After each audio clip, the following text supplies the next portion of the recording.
अच्छा आचार्य जी, कैंसर की जब शुरुआत होती है शरीर में, शुरुआत के वक्त में ही ऐसा क्या किया जाए कि कैंसर की जो समस्या है वो आगे ना बढ़े, वो ज़्यादा उत्पन्न ही ना हो? देखिए, सारा खेल डाइट का है। हम्म। अगर पूरा भारत सुबह उठकर खाली पेट हफ्ते में 5 दिन इतना बड़ा हल्दी का टुकड़ा और 10 कड़ी पत्ते चबाना शुरू कर दे खाली पेट सुबह उठते ही, मैंने बताया उकड़ू बैठकर, तो कैंसर कभी होगा ही नहीं।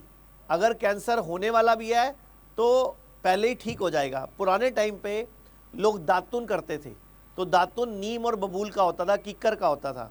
आजकल टूथपेस्ट यूज़ करते हैं।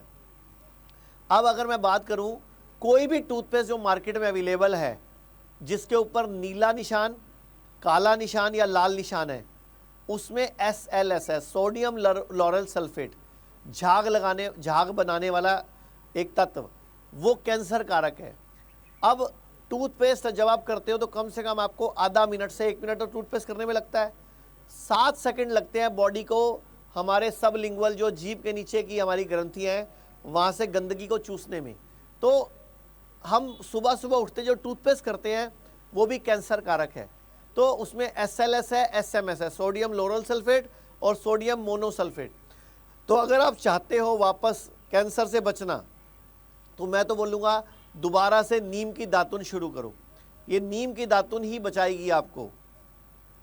आप याद होगा जब भी मौसम बदलता था, कुछ हमारे देश के कुछ प्रदेश हैं जहाँ नीम की कोमल कोपलें खाई जाती हैं।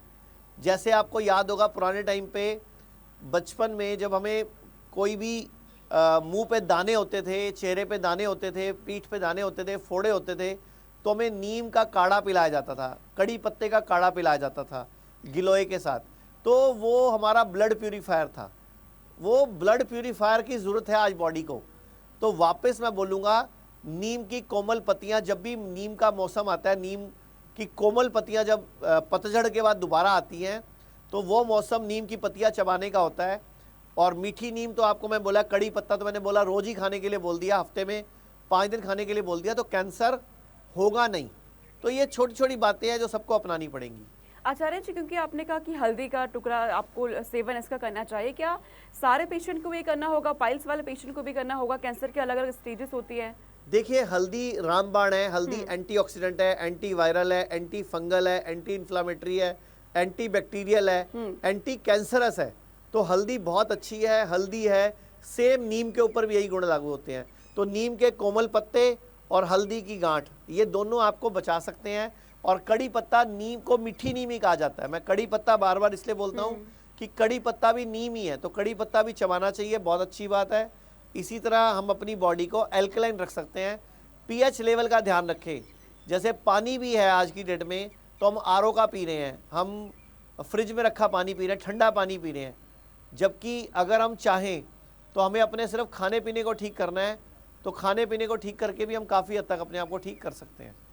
आचार्य जी, एक हमारा सवाल आ रहा है दर्शक का, जो कि दिल्ली से है। राधिका जी पूछ रही हैं कि उन्हें कैंसर की समस्या है, दर्द भी इसमें उन्हें होता है, काफ़ी दिक्कतें आती हैं, कैसे उसे वो ठीक करें? तकरीबन 1 साल का समय उन्हें हो चुका है। देखिए, ये हमें उनसे जानना पड़ेगा कि कैंसर कहाँ पे है। कैंसर ब्रेस्ट में है, ब्लड में है, कोई गांठ है, पेट में है, लीवर में है। कैंसर बॉडी में कई जगह होता है।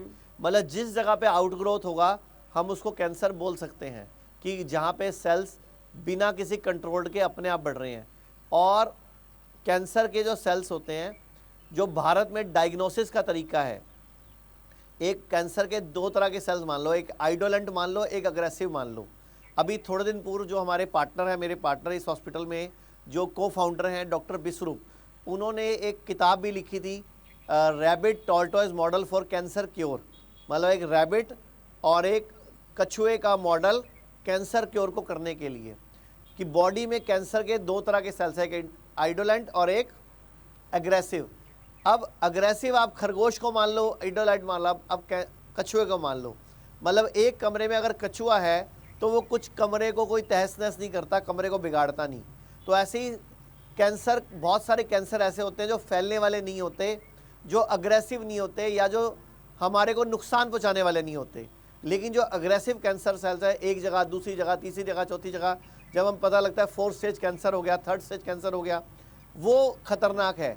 लेकिन डाइट को ठीक करके, लाइफस्टाइल को ठीक करके, जूसिंग करके, खाना छोड़ के या अपनी बॉडी अल्कलाइन डाइट लेकर, तो हम अपने और नंगे पांव घास पे घूम के टाइम को मेडिसिन बना के, जैसे 6 बजे के बाद खाना खाना तो मतलब कैंसर को बुलावा देना है। 6 बजे के बाद खाना खा रहे हैं तो मतलब आप बीमारियों का आमंत्रण दे रहे हैं। तो ऐसे छोटी छोटी चीज़ें हैं, अगर हम अपनाएंगे तो सही रहेगा सब कुछ।